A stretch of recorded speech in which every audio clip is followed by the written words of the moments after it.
Hi, this is Doug Morris with CSI, and I thought I'd create a short video to show you something really cool, how to create and use dynamic roles using the iMIS data management suite.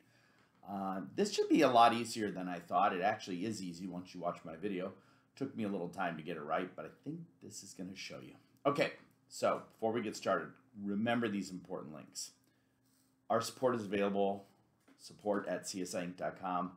Try to get back to you within 2 business days. Actually, we try to get back to you the same business day, but sometimes it takes 2, especially for our friends in Asia Pacific. Sorry about that. All of our documentation is available, docs.csiinc.com. Feel free to go over there. So what's our big challenge here? Well, iMIS has this thing called dynamic groups that basically you create an IQA and you can actually have a dynamic group, and then you can use that group in all sorts of areas of iMIS. Primarily, security, if you want to think about it. If I want to keep a web page secure, and that's awesome, but there's a problem.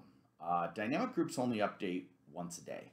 And so if you think about someone signing up for my journal or paying for the journal, they can't get to my journal access pages on my website until the dynamic group refreshes. So that's a bummer. They've paid. But you got to give them a little notice. Hey, check back in a day, you'll have access. That's not what we want. So, good news, the iMIS Data Management Suite to the rescue. The way the iMIS Data Management Suite saves your butt here is it can populate user roles. And user roles can be just like dynamic groups. The only thing is, user roles do require the person have user credentials. But let's be serious, if they're going to be logging into your website, they have user credentials. And don't forget, iMIS Data Management Suite can actually create user credentials as well. And the best news is the iMIS Data Management Suite can update once per hour today. We're going to enhance that. It's going to be faster or more often. I think we're going to shoot for maybe 5-10 minutes. Not 100% sure, but right now it's about 1 hour. Okay, cool. So how do we do it? Well, we're going to need an IQA. Just like you would need an IQA in the first place to create your dynamic group, you're going to need one that returns the ID of everyone you want to add the role to. We're actually talking IDs here for this part. You're also going to need an IQA that returns the ID of everyone who's not supposed to be in that role. We need a cleanup one. This is the beauty of dynamic groups and iMIS. It takes care of all this stuff for you, but it is actually pretty simple using the data management suite. Then we're going to need iUpdate Cloud, which is part of the iMIS data management suite, to populate the role for everyone. And then we need that cleanup job to run. Get everyone out of there that doesn't deserve it. So as I said, our example is we've got a special page on our site, and you got to pay for the journal subscription in order to get to it. You don't pay for that, you don't get to that page. So if you pay for it, great. What we want to do is add the journal access role to that member's record.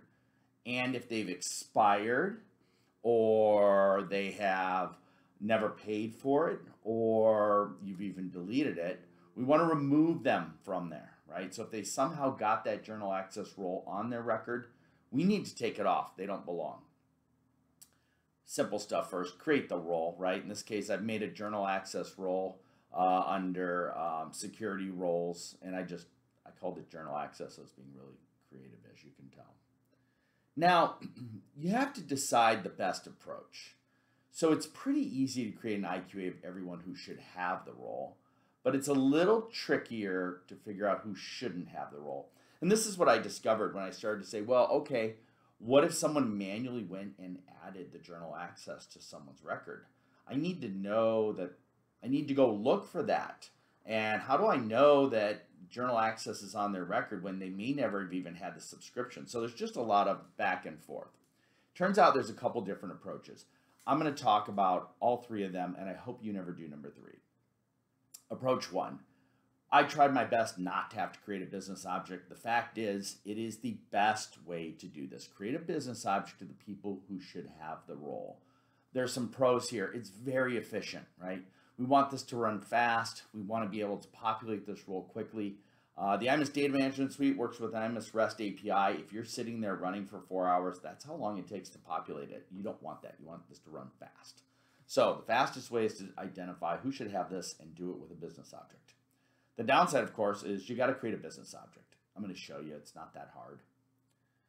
Approach 2 was the approach I was really working on prior to creating the business object, And that's to create the IQA of who should have the role, and then a second IQA of who should not have the role. Now that sounds pretty straightforward, but the good news is you don't need a business object, just two IQAs. But the problem is, like I said, that second IQA of who should not have the role, it gets really hard to do a left join in two different IQAs. So if I have IQA number 1 and I want to do a left join to IQA number 2, it gets really difficult to do, or do a not exist. And if none of this is making sense, don't worry about it, because you can just watch my video. Well, you are watching it. Cool. So approach 3, I don't like this at all. You create an IQA of everyone who should have the role, and I say a subsequent IQA that removes everyone from having the role. You actually run these in reverse. You clean out everybody who has the role, and then you repopulate it. So the good news is it's guaranteed to be perfect. The bad news is very slow and dangerous. I'm going to erase everyone who has the role, and then I have to have another job that goes and actually starts creating all of these. And so you have a period of time where people aren't in the role, and they should be. So don't do number 3. I'm going to cover number 1, the business object. So really straightforward. I needed, in this case, I needed my tables, and that was the name table, subscriptions, and user main. Why user main? Well, remember, I want them to have a login. So if they have a record in user main, they're going to have a login. And so from there, I don't really care about the columns. I primarily just need the ID. The filter is a little more tricky, right? I want to make sure they have the journal subscription, and then I want to make sure that it is paid. And so this cool little is null subscriptions paid through 1/1/1900 will get you what you need. And we want it less than, we want it greater than or equal to today's date. This means is if the subscriptions paid through is blank, it's going to return 1900. And that obviously will be less than, so it won't work. So this is everyone has the journal, and their subscriptions paid through is greater than today for that journal. Cool. And then our joins, name ID to subscriptions ID, and user main contact master to name ID. Now I got to create an IQA using this new business object. That's really easy. I just go out there, it's one source, and I don't even have any filters, if you will. All I have is my display. In this case, I could have just had the ID. Pro tip, always tick this checkbox. Only display unique results. That's really, really important. The reason that's important is that it makes the iMIS Data Management Suite run even faster. Now our cleanup IQA. This looks yucky, but it's really not. Primarily, we've got net contact, user data, user role, and role. And we have to do all of that to make sure that we can find people who have the role. In order to find the role name, that's one way to do it. I think there's actually a business object that combines all these, but whatever. This is a start. It will work. Really what you're looking for here is this last one. I've added in the CSI journal access, and then I say where it doesn't exist, where this ID, so the ID returning of everyone who has the journal role, but they're not in the business object saying they should have it. So this is a very clean approach to make sure that we're only finding people who have the journal access role but shouldn't have it. They're not in the group of people who should. So really cool. My filter is super easy. It's just user role equals journal access. Now, we're going to use iUpdate. We're going to add the journal access role to the people who should have it. We're going to remove it for those who don't. And we're going to do it. Looks like this in the data management suite. I'm using iUpdate, and I'm actually doing an update query. You'll see I need to match on user credentials ID. Don't match on net contact or contact. Minor bug in the product right now. It needs the user credentials in there. So user credentials ID, and then you're going to go out there and under user roles, you're going to add the journal access by setting it to true. Here's our cleanup. Really straightforward. Same thing, user credentials to ID, and then we're going to set journal access to false. So you want to see this happen? Let's do it. Okay, here we go. We are going to first look at, let's go and I think, just to make you feel better, we do want to go over to security and we want to go to role users. I just need to actually find someone in here who's going to get the role. Tell you what, I don't see who those people are right now. Let's see if I've actually pulled those individuals up yet. This person here. This person, I'm betting, has it. I don't have my demo image cleaned up, so I'm going to grab the ID 22870. So if we go out here to 22870, let's go and first check out the membership of this person, and we'll go, sorry, here we go. We're going to go right now, and actually I don't know why I'm going to that membership, and I don't think this person has what I want. I do remember someone who does, though. Let's go over to security users. Let's pull up the ID of someone who I know is supposed to have this role, Thomas White, and you can see right here he does not have the journal access. All right, so let's talk real quick. We did talk about how I created the business object. Let's go look at the IQAs real quick to see who's going to be in them.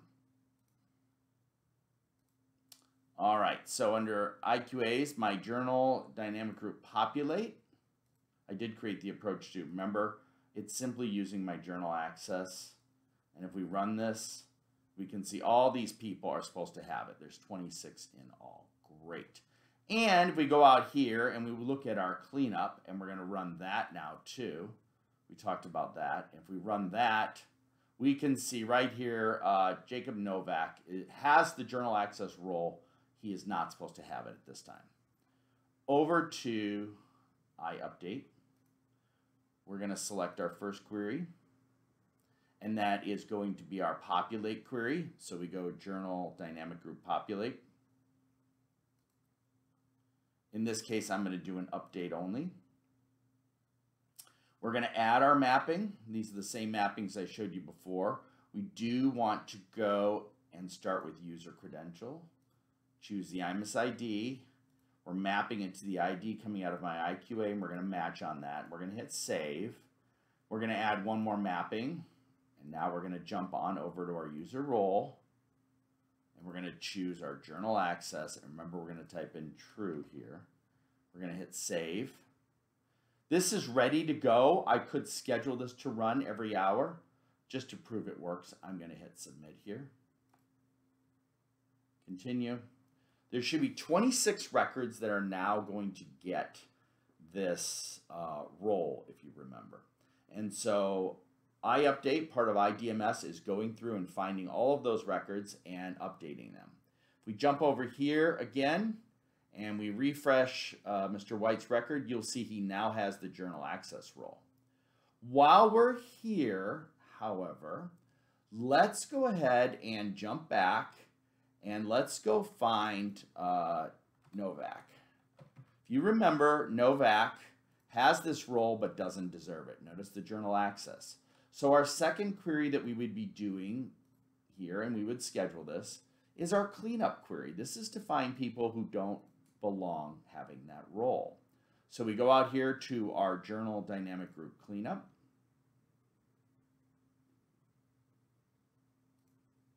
Now we are going to go ahead and do the same thing, update only.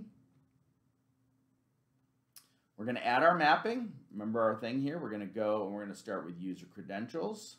We're going to choose the ID field, and we are going to map it to the ID from the IQA, and we're going to match on that. Next up is to add our mapping. We're going to go ahead and do our user role. We're going to choose our journal access. We are going to set it to false. And we're going to hit save. I could now schedule this. I would want to schedule this to run after my previous one had run. Actually, to be fair, it could run at the same time. It doesn't really matter. That's the advantage of this approach. Let's go ahead and hit submit here. Let's continue with our update. It's going to go out here. Hopefully it only finds Mr. Novak. It is done. We go back to Jacob's record and we do a refresh. And his journal access role has been removed. That is pretty cool. So I hope that helps. Remember, please reach out to us at support@csiinc.com and, of course, docs.csiinc.com. Thank you very, very much for your time. Happy to hear any feedback or comments on this video. Send them over to support@csiinc.com. Thanks. Bye.